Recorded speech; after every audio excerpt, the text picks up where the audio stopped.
Hey everyone, Blockchain Bernie here, my latest episode 406. The debate about centralized versus decentralized exchanges is changing all the time, and there is always new insights and new developments, and frankly, the boundaries between the two are blurring more and more. So there is kind of like hybrid solutions now.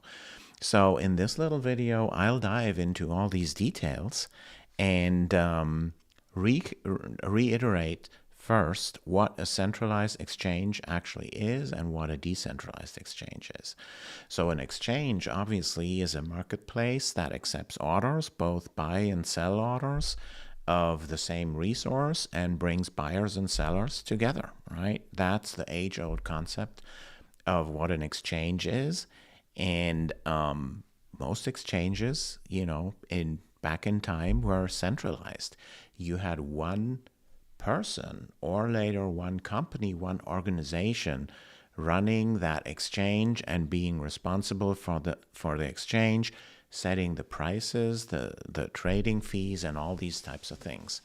So these centralized exchanges are like today's stock exchanges or futures exchanges in Chicago, or centralized crypto exchanges like, for example, Coinbase or Binance or all these.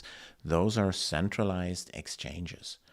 And what are decentralized exchanges? Well, those are just someone wrote a piece of software like a smart contract or a set of smart contracts, deployed it on the public blockchain, and then that exchange is there. It's just running. Everyone can see, or anyone can have a look at the source code. So anyone knows how this thing works. Anyone can verify that there's no backdoor in there for someone or something like that.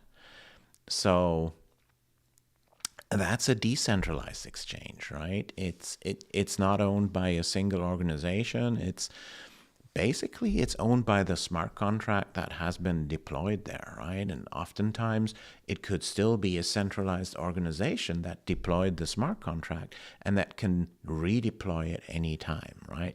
But there's measures against that. So that's one thing where centralized versus decentralized exchanges, actually the lines begin to blur, right? Decentralized exchanges, what are examples? I mean, Uniswap was the trailblazer in that respect on Ethereum. There are others like PancakeSwap, and there are the usual suspects on the Solana chain, because I happen to talk about Solana just because we're building that storage layer on the Solana chain, the Xandium storage layer. So that said, there is other decentralized exchanges. So on Solana, we have Radium, we have Orca, we have all the others, Meteora, and you name it. So there's a lot of decentralized exchanges out there, and they are decentralized to a certain degree. So now, what are the pros and cons of centralized versus decentralized? I mean, in a centralized exchange, it is usually very fast because it doesn't need to create consensus among hundreds or thousands of nodes. It's just running on one centralized computer.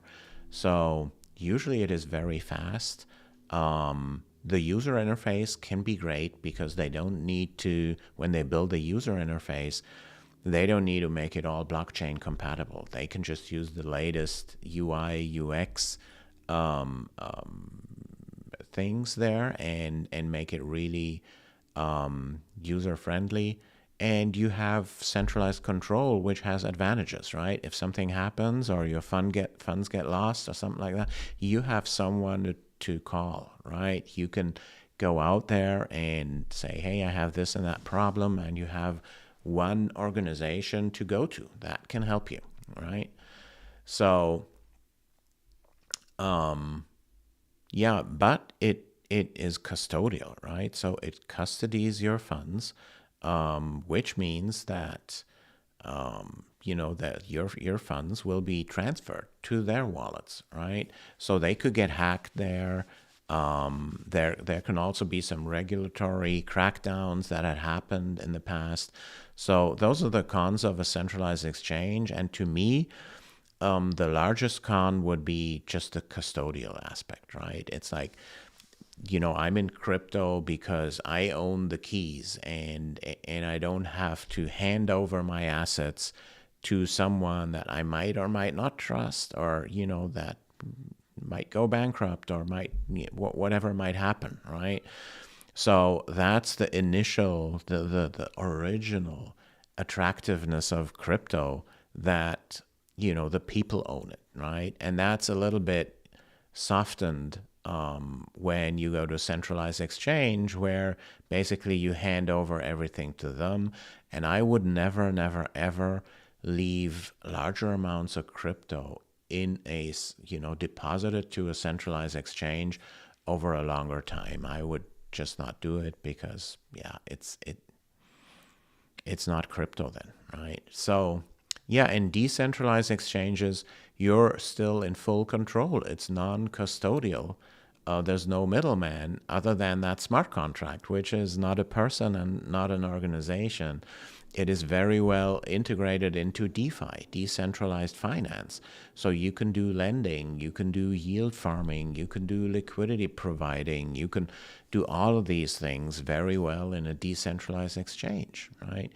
It does have a steeper learning curve, though, so you will have to get used to it, because it might be a little bit more complicated to use. In many cases, there's a little bit lower liquidity on the decentralized exchange side compared to the centralized, but that might change. If we look on the Solana chain, if we look to Hyperliquid or stuff like that, they have super, super high liquidity. Yeah,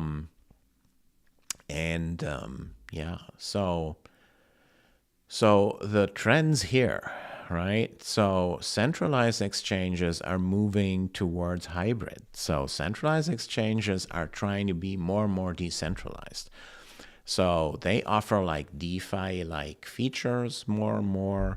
They offer like native staking things, as for example Binance does, and many others, and Coinbase. And there are real hybrids, like for example Hyperliquid, who they are very, very successful, and they are an exchange, but you can't even tell whether they're decentralized or centralized. And they have a path to get more and more decentralized, but they have a centralized, like a CEX-like experience. So it's really super, super fast. They have a nice UI. You don't have to learn much. So Hyperliquid is definitely something you should keep an eye on, and you should follow the developments there, because with regards to exchanges, and especially perpetuals, perps exchanges, and that's the big trend. I think 70-80% of crypto trading is happening in perps. So perps are perpetual futures, and they allow you to get leverage there without a lot of hassle.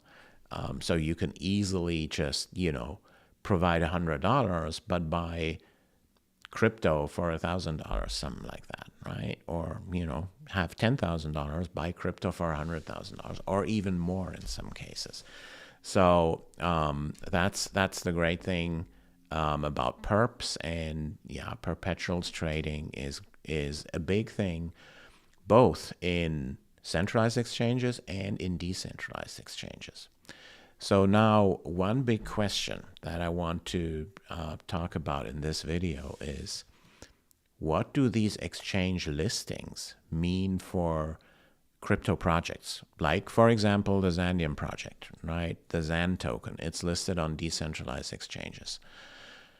Is it still important to be listed on centralized exchanges? And I would think for the next 3 to 5 years, it definitely is, because still the centralized exchanges have that better user interface.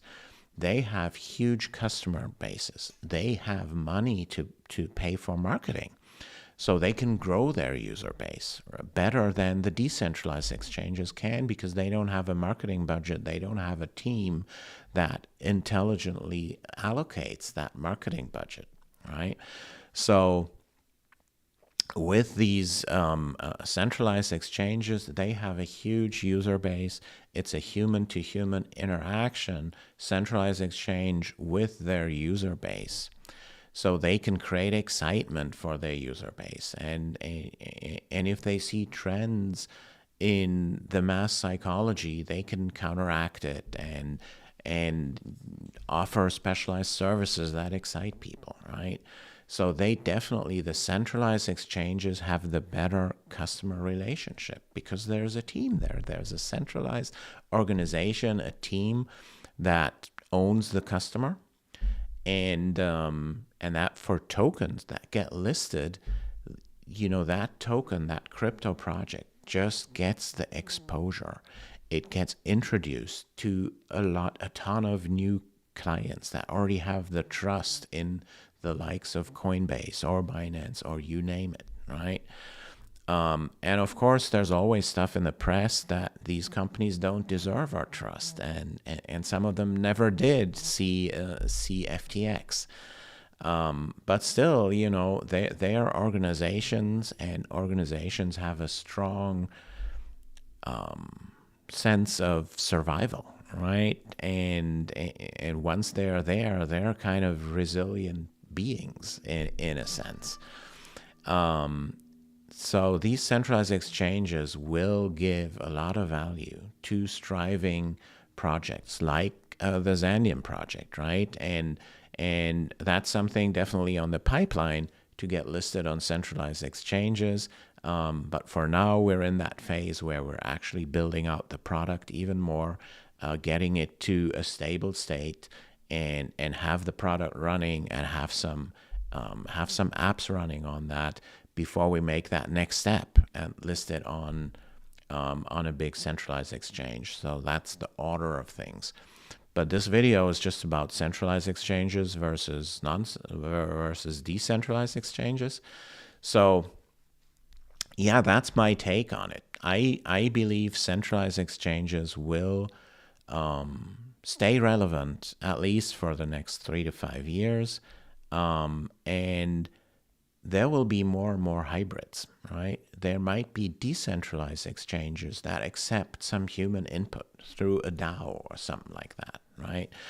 But it's still decentralized, it's non-custodial, but there are possibilities for the users of that exchange, right? They own it through the DAO to influence what's going on, to hire a new management council or something like that, right? So I believe in those hybrid models. There's definitely the future. I really, really admire the Hyperliquid team that came up with their solution, Hyperliquid. It is a great experience. It is, and it really has a lot of liquidity. So that's a big feat for them to, you know, having created enough hype out there in the marketplace to, to get all these customers and stuff like that. So yeah, so that's my take on centralized versus decentralized exchanges. If you like content like that, I have an ask for you. Please take your right hand or left hand, I don't care, reach out to your mouse or trackpad, find that like button and destroy that like button for me. So that's super important because it helps us get this content to more people, get more people excited about what I do in this channel, and in the end also make them excited for the Zandium storage layer. So that would help me a lot. Also, please subscribe to my channel if you haven't already done so. And thanks so much for watching, guys, today. Catch you later. Peace.